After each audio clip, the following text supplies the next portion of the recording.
باوجود اس کے یہ داستان حیات آج سے 100 سال قبل کے نینی تال کے پس منظر لکھی گئی اردو ترجمہ واقعی بہت کمال کا ہے۔ اس کتاب میں جم کاربیٹ کے شکار کے علاوہ بھی بہت سارے حیرت انگیز واقعات ہیں۔ وہ توہمات ہیں جو شکاریوں میں ہوا کرتے تھے۔ مثلا جم سمجھتا تھا کہ آدم خور شیر کو مارنے کے لیے پہلے کسی زہریلے سانپ کا مارنا ضروری ہے، اگر زہریلا سانپ مار دیا تو پھر آدم خور شیر کا شکار بھی آسان ہو جائے گا۔ اس میں مافوق الفطرت چیزوں کا بھی ذکر ہے جو جم نے جنگل میں دیکھی، اور اس میں ایک ہری سنگھ کا بھی ذکر ہے۔ ایک چیتے نے پنجہ مار کر ہری سنگھ کے پیٹ کو پھاڑ دیا تھا۔ اس کے پیٹ سے تمام آتیں نکل کر زمین پر گر پڑی تھیں۔ اس کے گھر والوں نے اسے زخمی حالت میں اٹھایا اور جیسے تیسے کر کے وہ آتے اس کے پیٹ میں دوبارہ ڈالیں۔ ان آتوں کے ساتھ جنگل کی گھاس پھوس، درختوں کی پرانی چھال اور پتے وغیرہ سب چپکے تھے۔ اسی کیفیت میں اس کے پیٹ کو پگڑی سے باندھا گیا اور لے کر قریب ہی ایک چھوٹے سے علاقے کے چھوٹے ڈاکٹر کے پاس لے کر گئے، مگر اس ڈاکٹر نے اس کمال کا علاج کیا کہ پھر ہری سنگھ کئی سال تک زندہ رہا۔ اس کتاب کو پڑھ کے یہ اندازہ ہوتا ہے کہ جم کاربیٹ کتنی متنوع شخصیت کا مالک تھا۔ بہت بہادر بھی تھا اور بہت ہی نرم دل بھی تھا۔ بہادر اتنا کہ اس نے حکومت ہند کی درخواست پر زندگی میں پہلی بار آدم خور شیرنی کا شکار کیا، جس نے پہلے نیپال میں 200 کے قریب لوگوں کو مار ڈالا تھا۔ پھر وہاں ایک بہت بڑا ہانکا لگایا گیا اور ہانکا لگا کے اس شیرنی کو بڑی مشکل سے ہندوستان میں دھکیلا، تو یہاں ہندوستان میں آ کر بھی اس آدم خور شیرنی نے مزید 200 لوگوں کو ہلاک کر دیا تھا۔ اسے مارنے کی کئی کوششیں ناکام ہو چکی تھیں، جس میں بڑے بڑے ماہر شکاری بھی تھے اور حد تو یہ ہے کہ فوج کے اراکین بھی تھے، لیکن وہ اس شیرنی کو مارنے میں ناکام رہے۔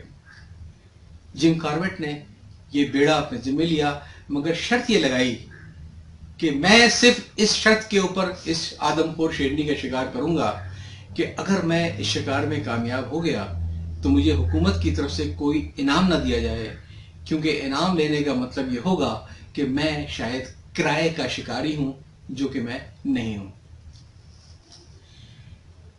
جم کاربیٹ اتنا نرم تھا کہ ایک بار اس نے ایک شیرنی کا نشانہ لگایا، بندوق سیدھی کی اور وہ فائر ہی کرنے والا تھا کہ اس نے دیکھا کہ شیرنی کے ساتھ 2 چھوٹے بچے اور بھی تھے جو اسی 12 سنگیوں کو کھانے میں مصروف تھے۔ کاربیٹ نے اپنی بندوق نیچے کی، وہاں سے واپس آ گیا اور کہا کہ مجھے اپنے اس فیصلے پر زندگی میں کبھی نہ پچھتانا پڑا۔ یعنی انداز سے لگائیے کہ زمانے میں وہ ریلوے ملازم تھا اور اس کا کام یہ تھا کہ ریلوے کی بوگیوں میں کوئلوں سے بھروائی جائیں۔ ایک مزدوروں کی بہت بڑی ٹیم اس کے پاس تھی، جس نے اپنی قائدانہ صلاحیتوں سے مختلف یونٹس میں تقسیم کر کے ان کی استعداد کار اور ان کی تنخواہوں سب کو بڑھایا۔ ایک بار ایسا ہوا کہ ریلوے کی طرف سے تنخواہیں آنی بند ہو گئیں، 1 مہینہ، 2 مہینہ، 3 مہینہ۔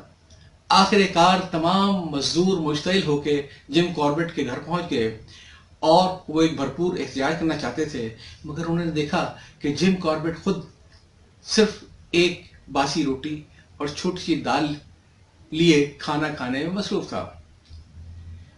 وہ مزدور شرمسار ہو کے واپس چلے گئے کہ جب اس کے پاس اگر کچھ بھی نہیں ہے تو ہم اس وقت تک کھڑے ہو کے کام کرتے رہیں گے جب تک ہماری جان میں جان ہے۔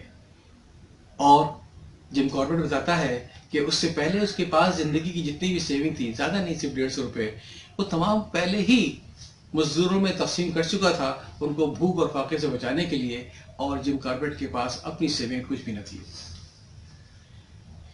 جم کاربیٹ اگرچہ انگریز تھا لیکن وہ ہندوستان میں پیدا ہوا اور ہندوستان میں ہی پلا بڑھا۔ لندن تو وہ پہلی بار گیا تھا دوسری جنگ عظیم میں کچھ عرصے کے لیے، جہاں وہ ایک سپاہی کے طور پہ کسی جنگی مشقوں میں حصہ لینے گیا تھا، اور پھر لندن کی گلیوں کو دیکھ کر حیران ہوتا رہا اور اپنی آنکھوں میں سجائے واپس آ گیا۔ اور پھر شاید 2 مرتبہ اس کا اور لندن جانا ہوا، جب تقسیم ہند کے بعد وہ ہندوستان کو چھوڑ کے کینیا منتقل ہو گیا تھا۔ لیکن جم نے کبھی بھی اپنے آپ کو انگریز ثقافت کا حصہ نہ سمجھا تھا۔ وہ دیسی لوگوں سے محبت کرتا تھا اور دیسی لوگ اس سے محبت کرتے تھے۔ جب ہندوستان آزاد ہوا تو اس نے انگلستان واپس جانے کے بجائے کینیا جانا پسند کیا کہ جہاں کے غریب لوگوں کی وہ خدمت کر سکے۔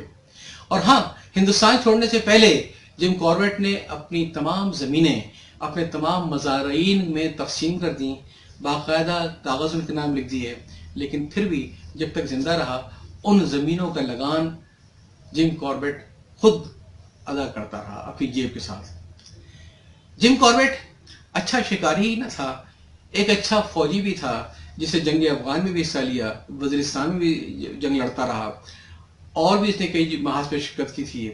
اسی طریقے سے وہ ایک اچھا بزنس مین بھی تھا اور وہ ایک اچھا کسان بھی تھا۔ اس کی شخصیت کے کئی پہلو تھے، لیکن جو چیز لوگوں کو معلوم ہے کہ وہ ایک اچھا فوٹوگرافر بھی تھا، اور اس نے اپنے وقت میں سب سے بہترین ساکت اور متحرک کیمرے لیے اور ان سے بڑی نادر تصویریں سے کھینچی۔ یہ کیمرے اس کے ساتھ ہمیشہ چلتے تھے جہاں وہ جنگلی حیات، مختلف پرندوں، مختلف جانوروں کی تصویریں اتارا کرتا تھا۔ فوٹوگرافی کے شوق میں جم کاربیٹ ایک دفعہ درخت سے گرا، اس کی کمر کی ہڈی ٹوٹ گئی اور وہ شدید قسم کی اس کے سر پہ چوٹیں آئیں، اندرونی خون بھی اس کا کافی ضائع ہوا۔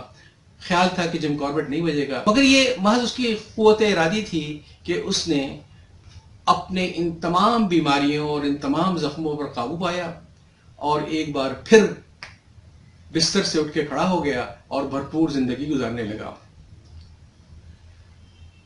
ایک المیہ ضرور ہوا کہ اس کے مختلف ادوار میں اس کی کھینچی ہوئی نایاب تصاویر ساری کی ساری ضائع ہو گئی۔ چند ایک بہت خاص تصویریں بچ پائیں جو شاید جو بڑے معززین کے ساتھ شکار کے دوران تھی، ورنہ وہ کیسے تصویریں ضائع ہوئی کسی کے بارے میں بھی نہیں معلوم۔ اجازت چاہتا ہوں، اللہ حافظ۔